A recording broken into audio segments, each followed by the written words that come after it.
Hello there, guys. In today's video, I am going to go over a step-by-step process as to how I screen out my tenants for my rental properties that I have, and how I'm able to figure out, which tenant is going to be a good tenant and which tenant's going to be a bad tenant.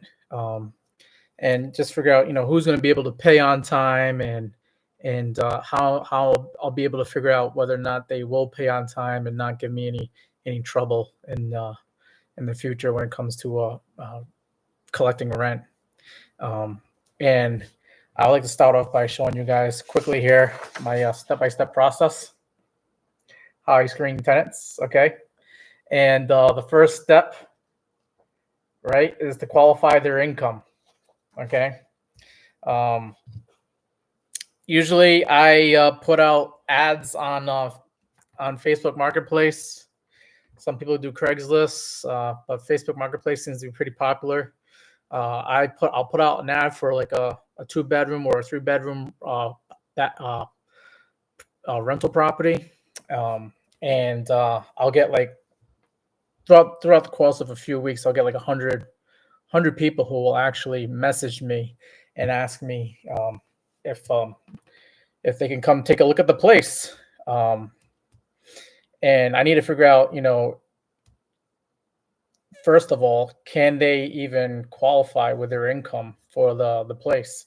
And I'll give you an example. I have a 2 bedroom that I'm renting out for about $1,700 here in the Northeast, and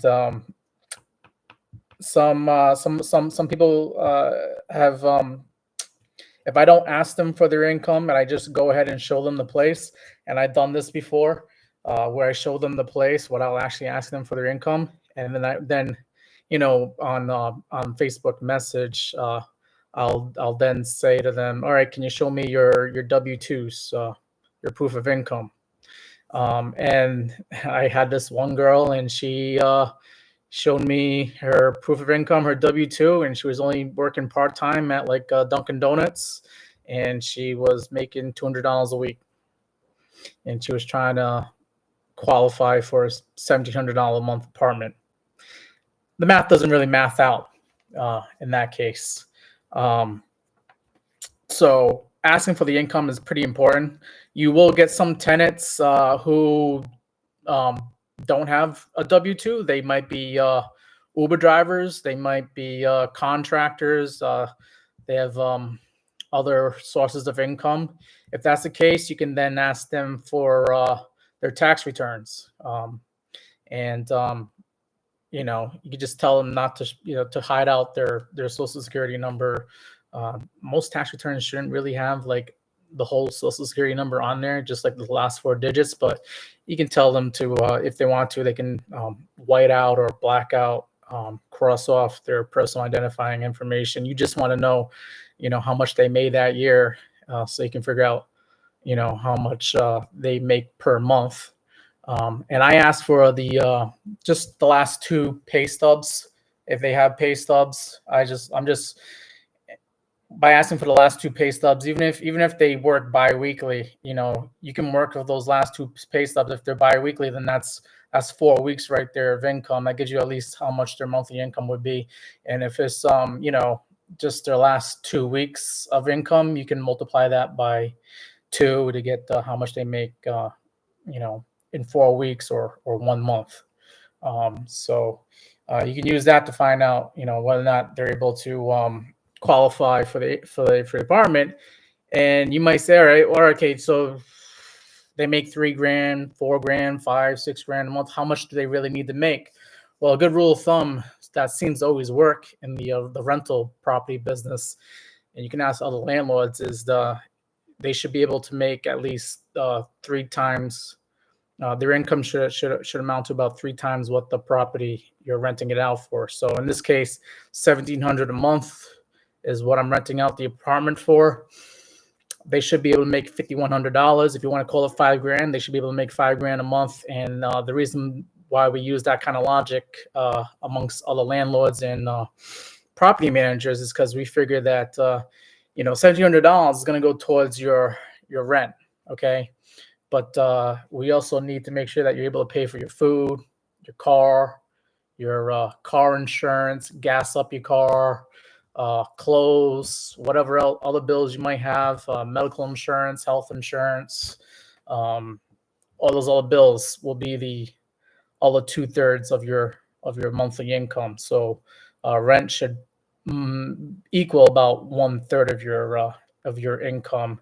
So I want to be able to see that your income that you show me is 3 times the amount of the rent that I plan on renting out the apartment for. Um, so once you know that they can actually afford the place, then it makes sense for you to actually invite them to the place so they can actually see the place. And that'd be step number 2. Show the place. Show them what it looks like. Okay. Um, very important, screening out the tenants, because you want to make sure that they actually like the place, that they know where the parking is going to be, what the rules are like, you know, how many parking spots you might have for them, uh, what the amenities might be, basically, all the things that you plan on uh, talking about, with your rental property. You'll be able to find out, when they actually show up to the place, whether or not, are you the landlord going to be paying for the utilities, or is utilities included? And if they're not included, what exactly? You get a chance to talk to the tenant and get a feel for the person. If they can't actually show up to an appointment for you to show the place to them, and you can't agree to a time and a place to do it, then I mean, there's more things involved. Where, like, how are you going to be able to even give them the keys to the place if you can't even agree to a certain time to actually see the place and this like that? So not really too much of a big deal if they're not able to see the place right off the bat. If you have to reschedule, sometimes you have to do that. Um, but you just got to get a feel for people. If they say they're going to be placed at a certain place and certain time, do they actually make it? And if they can't, do they actually try to reschedule? If they don't, are they just blowing you off? Did they find another place? Are they not really interested in your place? That sort of thing. So step number 2 is actually show the place, and if they actually show up, then you know that they actually are interested, and you get a feel for the tenant. And then when they do show up to the place, that's the good time to actually have them fill out a rental application. You could, and I did this a lot in many cases, and I still do it to this day. I actually email them the rental application and have them fill it out. So that way, when they actually show up to actually look at the place, they have it all filled out. I just collect it off for them. And then, once I'm done showing the apartment to them, I go back home and I can look over, like, all the references and everything else that they put in, the information that they got, how many, uh, kids do they have, are they living with another roommate or a husband or wife or something like that. You got to have that all fill out in the rental application, so you know who you're dealing with and what their wants and needs are going to be, and whether this is going to be a good fit for you and them. And also filling out the rental application. Now, this isn't legal advice, but having them fill out rental application shows them that you actually took them into consideration, that you are treating this as part of a rental screening process. And if for some reason you say no to them, you can show them that you actually had them fill out a rental application, and that you weren't discriminating against them, because of whatever reason, their skin color or anything like that. You actually you had them fill out the application, and, for whatever reason, it wasn't a good fit.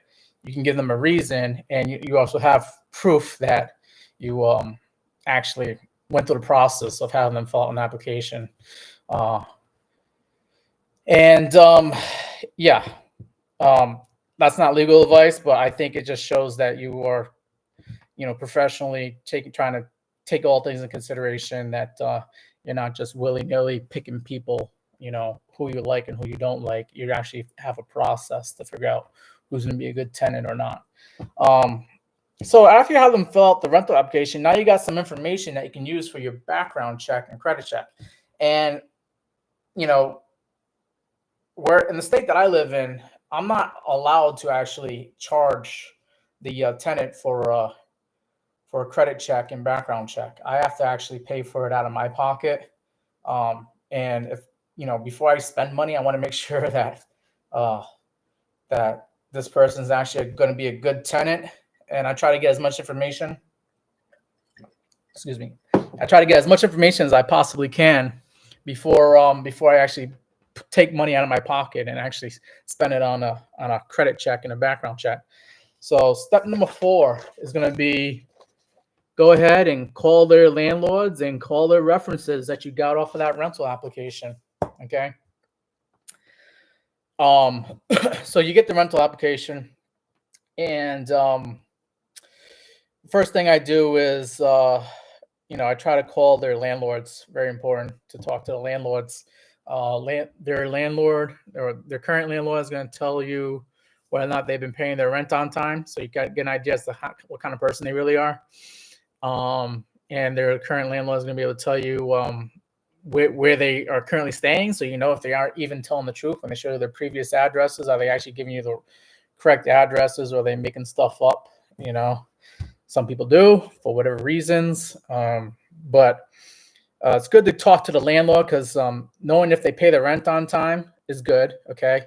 Then you want to know how were they as tenants? Did they break anything? Did they cause damage to the property?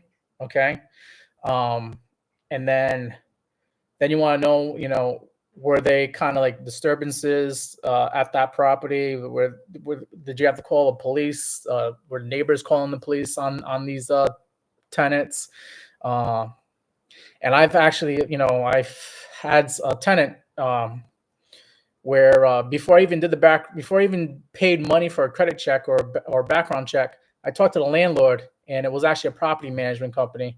They stayed at an apartment complex, and apartment complex told me that they didn't evict them, but the police actually told them they couldn't live there anymore at that apartment. And the reason being is because they were actually selling drugs. They were distributing drugs. So, as soon as I heard that, I was like, okay. Then also the property manager was like telling me that that there was damage to the property, that they broke a door handle and stuff like that. So, just hearing those two things, all right, there's drugs on the property and there's damage to the property from a previous landlord. I didn't even have to do a credit check or a background check. I saved myself money just by making phone calls, and that eliminated that tenant. And I had to tell them, the reasons why, because of the background check and everything else, was why they couldn't get the place that they wanted from me. But sometimes people make it past that screening process, and you actually do have to, I've talked to the landlords that some of these tenants give me, and then I also talk to the references, and reference being like family and friends. When I ask the family and friends, I just ask them basic, simple questions like, where do they work, just to confirm like the job that they told me in their pay stub. If they can say like, oh yeah, they worked at XYZ company for like 3 years, and that's what the pay stub said that I got in step number 1 was where they worked at, then I'm like, okay, yeah, so they are telling the truth. That's the correct pay stub. Their friend says that they worked at XYZ company and this and that. And then I just try to say, try to get ideas like, if their friend actually knew where they lived at, to see if like those places, like the previous addresses that they gave me, were actually true and correct. If the friend doesn't know, not really a big deal. But if they do know, that kind of just helps you know that this person was telling the truth, and that the friend also knows where this person lived as well, and also where they worked. So it's good to get that kind of information if you can off of the references. But I actually did have a tenant, and just going to story time, who gave me their reference. It was one of their good friends, and they said all good things, all the things I wanted to hear, and that was great, right? And I wanted to move on and do the credit check, background check. And I called their landlord. The landlord said all the good things about them as well, and it led me to do the credit check and background check. So that would be step number 5 here. Okay, if they can make it past all those steps, Okay, after you call their landlord and references, then you want to go ahead and do a background check and a credit check, and you want to make sure you look for those evictions. Okay, make sure that there are no evictions, and you want them to have the highest credit score possible. I think the no evictions is pretty self-explanatory, but I mean, if I have to explain it, then yeah, you want to make sure that they have no evictions, because if they do have evictions, that means this tenant's probably going to be hard to get rid, you know, to get out of your property if they stop paying rent, or for whatever reason you have to evict them besides rent. It's going to be really hard for you to get them out because they gave someone else a tough time trying to get out of their place. So want to make sure there's no evictions, obviously. Okay. But then why the high credit score? Why is high credit score very important? Well, because you want to have some leverage, okay, over your tenant. If they have a high credit score, they're not going to want to ruin that credit score by having an eviction on their credit report. So they're going to be very good to you, and they're going to at least try to pay their rent on time. And if they don't, they know they need to get out of there and get out of there soon and quick, because if they don't, then there's going to be an eviction, and it's going to affect their credit score that they work so hard to keep high. And what is a high credit score? Well, it depends on what kind of neighborhood you're renting out in, and what kind of tenants. If you're renting out like a luxury high-end place, then yeah, you want a credit score above 700 on the credit score. If it's like place is a little bit run down but still rentable, then maybe high 600s. Okay, preferable, but maybe depend upon like you'll get an idea as once you screen tenants and get backgrounds and credit checks, what kind of tenants you're getting. Hopefully, you're able to choose from like two or three good tenants who've made it to step number 5, where you're actually doing a background check on them and a credit check, and you just pick the highest credit score out of those three. Hopefully, because even though one person might have really great income, if their credit score is low and they have some collections on their credit report, then they could do the same and not pay you the money that they owe you. But someone that doesn't have any collections, makes a lower income, but they have a really great credit score, they're not going to ruin things, and they're not going to want to owe money to anybody, and you want to keep their credit score high. So that's why you want to go for the person that has a high credit score, because it's just leverage. It's just something that they have that you can hold over them in case you do have to evict them. They know that they need to get out of there if they want to keep their credit score high. But going back to that little story that I was trying to tell you, I did have a girl that actually made it to step number 5, which is do the background check, credit check on them, look for no evictions and high credit score. And her references were good. Her landlord said nothing but good things about her. And then when it came time to do the credit check, I did it on this program here. I'm going to show it to you, the program that I use. And that is Rent Prep. It's a tenant screening company that's pretty good. I get my credit and background checks from them. Rent Prep. You can get them to screen your tenants for $21 for the basic report, but I try to do a little bit more than that. With the basic package is showing here that you get their credit score, you get their evictions, their judgments and bankruptcies. But I also like to see, like, are they actually making the income that they're making? So I get an income verification report, as well as a report about their judgments and liens, and then that adds up to about $50 for a full background and credit check on them with income verification. And I got the background credit check on this girl, and Rent Prep told me that she had an eviction on her record. Okay, it didn't say that on her rental application. And when I called her landlords didn't say that either. What happened? Why is there a eviction on her record? So I had to do some more digging, and I found the court on the background check, it shows you what court she went to, housing court she went to where the eviction occurred.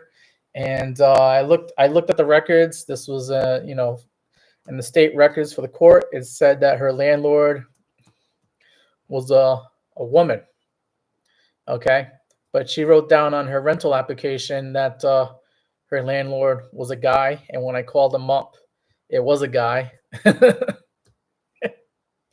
So just that did not make sense to me that the landlord that evicted her was a woman, had a woman's name. I tried to get in contact.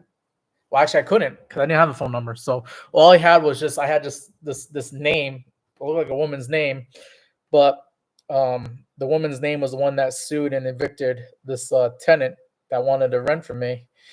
And but however, the tenant gave me the phone number to a dude who said nothing but good things about her and said that there was no evictions. Also, her credit score wasn't the best, and she had a couple of collections on her as well. So this was not looking good. And this is when I had to call up the tenant and find out what that was all about. And she told me that her previous landlord that she was renting from, it was with her and her boyfriend, and they were staying in a place. And then she left, got a relationship with her boyfriend, her ex-boyfriend. But her boyfriend still stayed at the place, but stopped paying rent. And then the landlord tried to kick them out, and it had to evict the boyfriend out of there. And is that really a good reason? Could I have looked past that? Maybe. I could have said, oh well, that's a very sad story. I could probably still rent it out to this girl. But the thing is that I felt lied to. She gave me a phone number to a guy when her previous landlord was actually a woman. Okay, and who's to say that that story was even true? That she left and then her boyfriend stayed, and then her boyfriend was the reason why they have an eviction on her record. She could have been with her boyfriend the whole time, and then got kicked out with him, until the very bitter end. Okay, and I have to go based on what I see on the background check, and the fact that I wasn't told the truth in the beginning, that did not bode well for her. And I decided not to rent to her because of that. But yeah, you got to be careful because people will still lie to you, and they'll have like their best friends pretend to be their landlord. And when you call them and you're thinking you're talking to the landlord, but it's their best friend, people do those kind of things. But when you do the background and credit check, which is very important, that is how you can figure out the truth of it all, and get to the bottom of the truth. Okay, so sucks. I had to pay for that, but I moved on and continued looking for more tenants. Kept going through step 1, 2, 3, 4, and 5. To figure out who's going to be a good tenant. And I actually did find a good tenant, a person that made more money than that girl that I said no to, a person that had good references. I called the references. Everything was truthful, and I did the background credit score check. Their credit score was fine. wasn't the greatest. Could have been higher. I have seen higher credit scores, but this person had no evictions, and they made more income, and they told me the truth, and that's why I felt comfortable renting it out to them. And that's how you pretty much screen out your good tenants. When you get like 100 people looking for your place, you can't rent out to 100 people. You got to find out, who is actually going to show up on time, who's going to be able to fill out the rental application, and going through these steps, having them fill out the rental applications and qualifying their income. Like I've had some people out of those 100 people that wanted to rent from me say, "Oh, I don't feel comfortable showing you my W-2 that has all my personal information on it." Well, if they don't feel comfortable showing you that, you can just move on to the next 99 people who are trying to rent from you, because they're not being truthful. There's really not that much personal information on that W-2 that I can use.